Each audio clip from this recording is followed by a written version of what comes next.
Hi there, I'm Mari Holmes 19, and today we decided to do the EC Read Aloud Challenge. And this right here is my friend Sarah Jane Armstrong. I'm from Arkansas. Graduated from Lyon College in 2018. And we met at the University of Glasgow in Glasgow, Scotland. So today we're going to be reading The Bee Tree by Patricia Polacco because I decided to do my dissertation on Patricia Polacco's picture books. Awesome, so here we go. The Bee Tree by Patricia Polacco. For Mary Ellen, my mother, who went on to become a teacher for 37 years, and for her childhood friends, Ole, Einar, and Mary Agnes Tunvald, with such love. I'm tired of reading, Grandpa, Mary Ellen sighed. I'd rather be outdoors, running and playing. So you don't feel like reading, eh? Feel like running, do you? Then I expect this is just the right time to find a bee tree, he said, taking down a jar and putting on his lucky hat. What's a bee tree, Grandpa, Mary Ellen asked. Well, it's where the bees make their home. It's where they keep the honey, the sweetest in the land, Grandpa chirped excitedly. But we already have honey, Grandpa, Mary Ellen said. Ah, but not honey like this, her grandpa answered with a wink. Mary Ellen and her grandpa put on their coats and went outdoors. They walked down past the hollyhocks to the garden and found bees gathering pollen from the flowers. Her grandpa carefully trapped some in the glass jar, making sure not to hurt them. When he was sure that he had enough, he smiled and leaned close to Mary Ellen. They'll take the pollen back to the hive to make it into honey, and we'll be right behind them. Then he slowly loosened the lid of the jar and let one single bee escape. It stayed on the mouth of the jar for a moment, flew straight up, then buzzed toward the cornfield. Quick now, run, Grandpa called out as he began to chase the bee.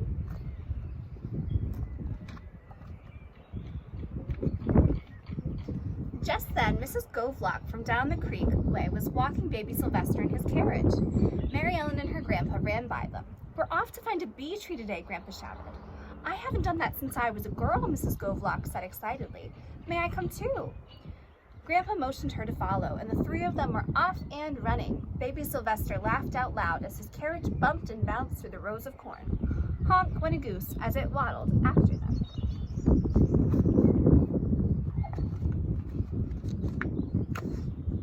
As they came from the cornfield and crossed Dates Junction, Einar Tunderwald came around the bend on his squeaky old bike. Where are you all going in such a hurry? He asked. A bee tree, Mary Ellen puffed as the foursome scurried by, chasing a bee to its tree. This I would like to do also, he said, as he stood up and pedaled faster. The wheels of his bike went twiddle, twiddle, squeak. Their boots slapped the ground. The buggy pitched and swayed, and the goose honked as they ran after the bee. The bee swooped down, stopped, held in midair, and then circled past them and headed straight for the St. Joe River.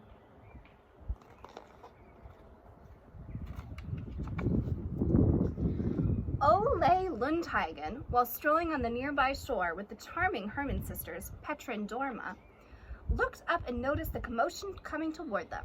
Where are you all going? He called out. To a bee tree we are going, Einar Tunvald puffed as he pedaled by. Can we come too? The two lovely ladies pleaded. Fast, you'll have to run, Einar said. We don't care. Let's go, the three shouted as they raced after him. Slap, bump, honk, tweedle, tweedle, squeak, thump, they all went as they sped down the road after that bee.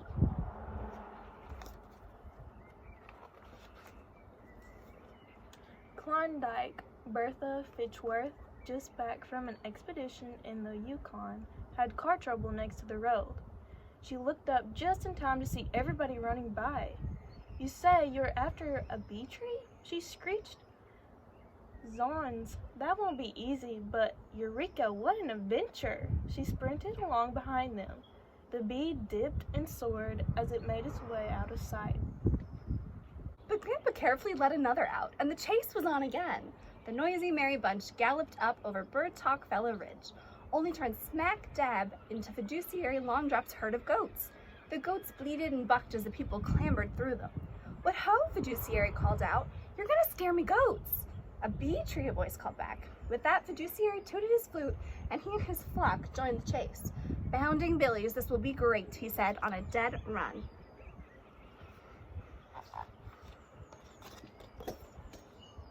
Three traveling musicians looked up just in time to see a thundering stampede of goats, buggies, people, and bikes coming straight for them. "Why are they all running, Pa?" one of the boys asked his father. "We're after that bee," Grandpa said, pointing at the small dot in the sky. "It's leading us to a bee tree," Mary Ellen wailed as she streaked by them. "Come on along, Klondike," Bertha chortled as she huffed past.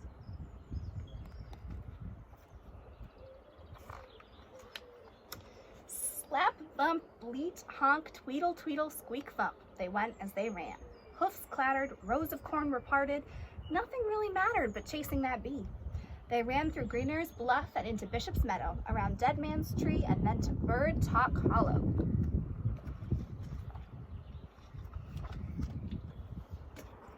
As they ran down the hollow, the bee took blinding speed and disappeared from their sight.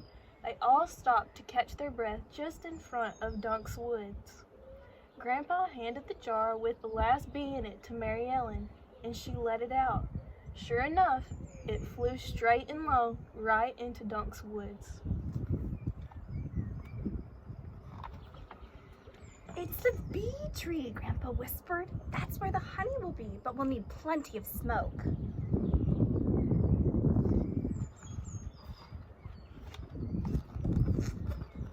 Everyone set about to build a smoke fire from twigs and damp leaves. When the smoke had quieted the bees, Grandpa balanced on Enar's bicycle and reached into the tree. As he pulled out small pieces of honeycomb, he dropped them into some of baby Sylvester's spare clean diapers that Klondike Bertha was holding. Mary Ellen tied them into neat little bundles, and Mr. Luddenhagen put them into the baby carriage. The musicians played merrily as the Herman sisters danced. Grandpa invited everyone back to the house for baking powder, biscuits, fresh brewed tea, and of course, the honey. There was music, dancing, tall tales, and raucous laughter as they all buzzed about the sweet adventure of that day.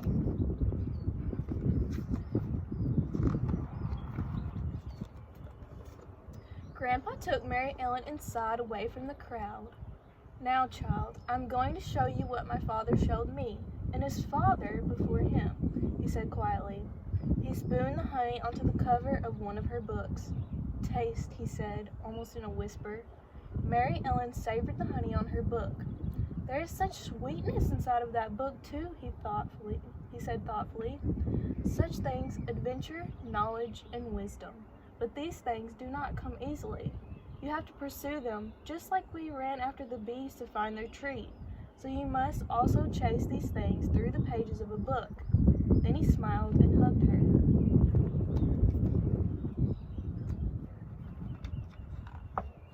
From that day on, Mary Ellen never again complained about her reading. She found it to be every bit as exciting as a wild chase through the Michigan countryside, and as sweet as the honey from a bee tree. Thank you very much for joining us today, and we hope that you have some happy reading ahead of you.